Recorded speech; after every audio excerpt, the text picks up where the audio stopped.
Buenas noches. El día de hoy vamos a conversar acerca de 5 derechos del consumidor. Uno de ellos es el derecho a la libre elección del bien o de un servicio. Este consiste en la posibilidad que tiene el consumidor de elegir entre varios productos aquel que más le convenga, para lo cual es necesario que exista una competencia entre proveedores que permita la diferencia entre precios y una oferta variada. Otro de ellos es el derecho a una información veraz, oportuna sobre los bienes y los servicios. Este derecho busca asegurar al consumidor que al momento de adquirir o contratar un bien o servicio tenga la información veraz y oportuna sobre los bienes y servicios ofrecidos, tanto así como su precio, sus condiciones de contratación y otras características que sean relevantes. Este derecho asegura al consumidor que la información necesaria será para que pueda tomar una decisión adecuada a la hora de comprar.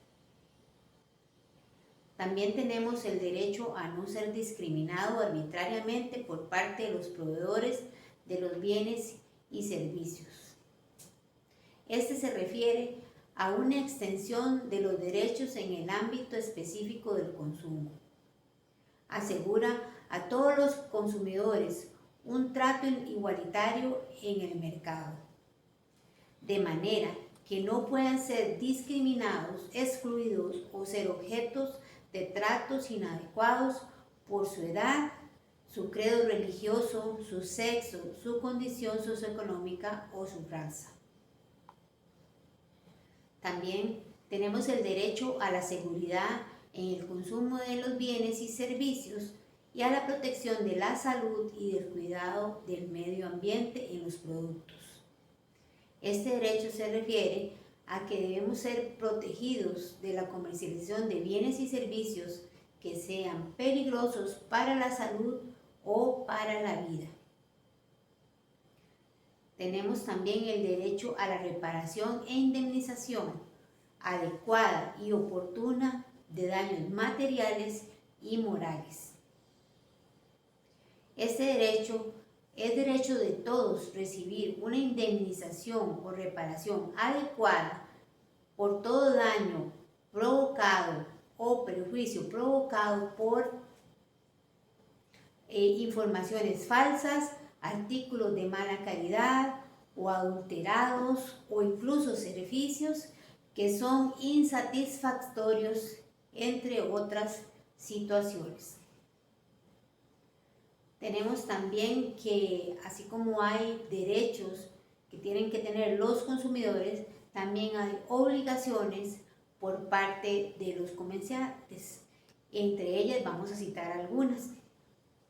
Tenemos el suministrar a los consumidores las instrucciones para utilizar adecuadamente e informar sobre los riesgos que extrañen el uso al uso que se destinan normalmente los productos y que sea previsible para su salud, su seguridad o el medio ambiente. En este caso podría ser, que todos los productos o las cajas o los empaques traigan adentro un instructivo inserto donde puedan leer y ver todo esto acerca de la seguridad.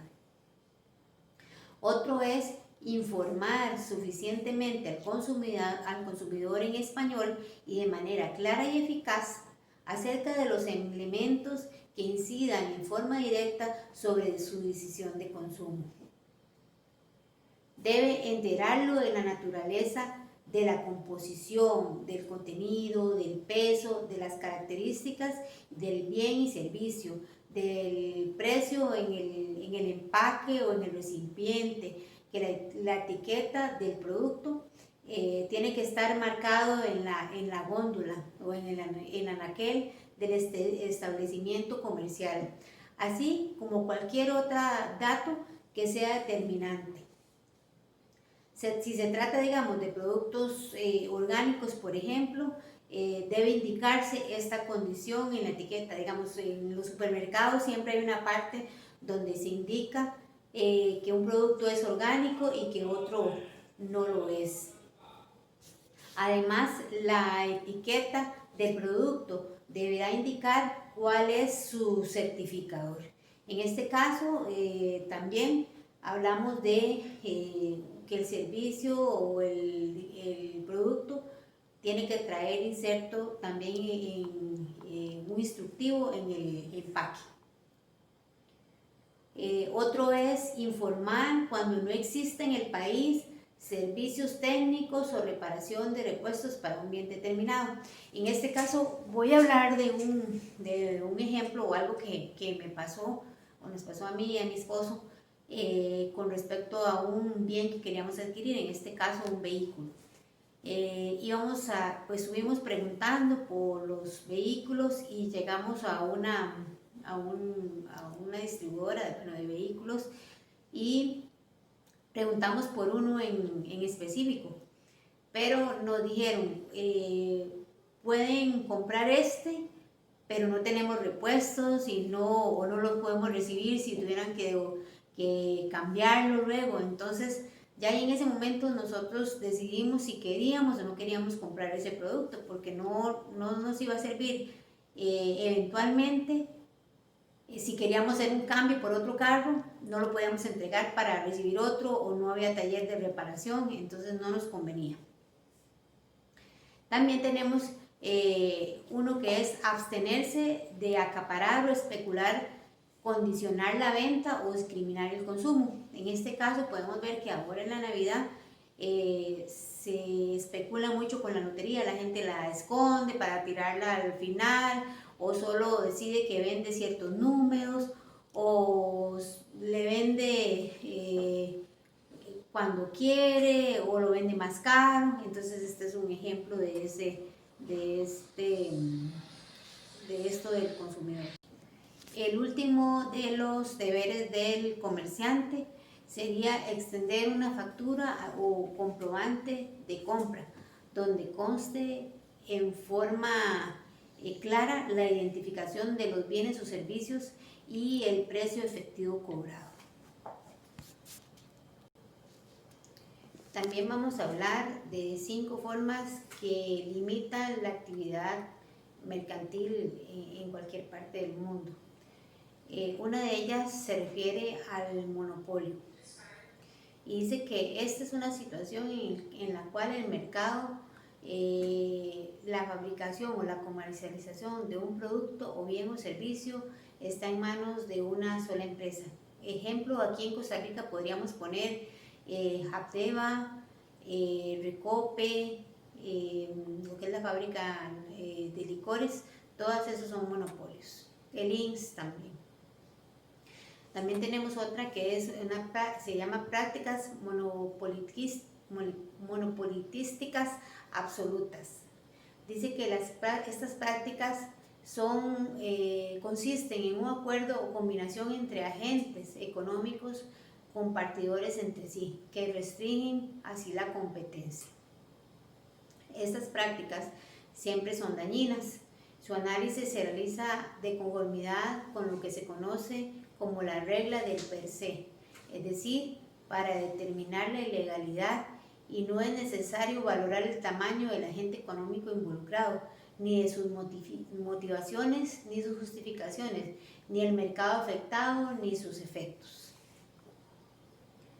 También tenemos prácticas monopolísticas relativas. Las prácticas monopolísticas relativas o verticales consisten en actos, contratos o convenios, arreglos o combinaciones realizados por una empresa con poder en el mercado, con el objeto o efecto de desplazar indebidamente a otros agentes del mercado, impidiendo sustancialmente su acceso a establecer ventajas exclusivas a favor de una o varias personas. También tenemos la desregulación, y habla de que es el proceso de reducir o eliminar las normas que controlan una actividad económica con el fin que sean las fuerzas del mercado las que determinen el equilibrio de una oferta y demanda. La desregulación se basa en la idea de que el mercado es el mecanismo más eficiente para asignar recursos, por lo que se deberían eliminar las barreras a la entrada o salida o restricciones entre las competencias. Además, la regulación tiene importantes desventajas, por lo que se cree que solo debe tener un papel subsidiario, esto es, actuar solo cuando la competencia efectiva no es posible. Otro es competencia desleal. La competencia desleal es una serie de prácticas económicas agresivas usadas para obtener una ventaja sobre los competidores de manera deshonesta. Algunas prácticas de competencia desleal son el dumping de precios. Significa vender un precio inferior al costo final del producto. También vamos a hablar de la importancia que tiene la Organización Mundial del Comercio con respecto a la situación del COVID-19. En estos momentos de crisis es cuando se hace evidente la necesidad de mantener multilateral de comercio funcional, transparente, basado en reglas, hoy enmarcado en la Organización Mundial de Comercio o llamada OMC.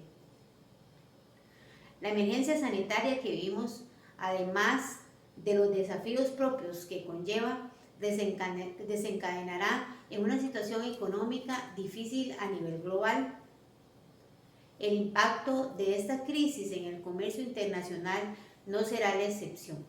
La OMC es un foro idóneo para adoptar medidas comerciales de manera coordinada a nivel global, tanto con el fin de combatir la pandemia actual con mayor eficacia, como para apoyar la reactivación de la economía mundial.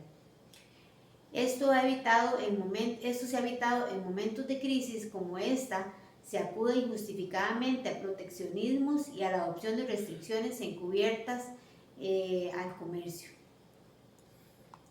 Dice que también hablamos de los tratados de libre comercio, y los tratados de libre comercio traen consigo beneficios que están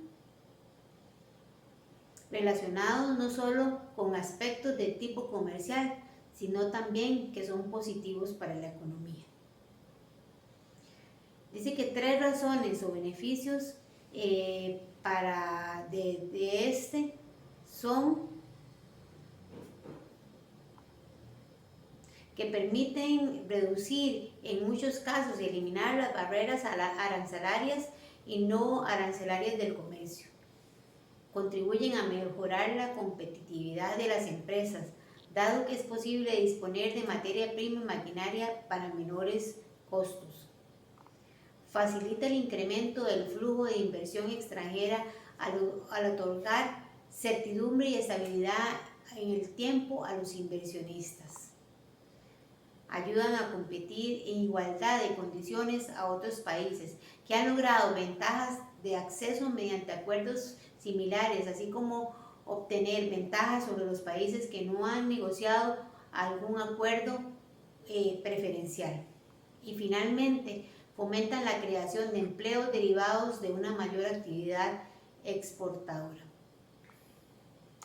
Bueno, eso sería todo mi presentación en esta noche. Muchas gracias.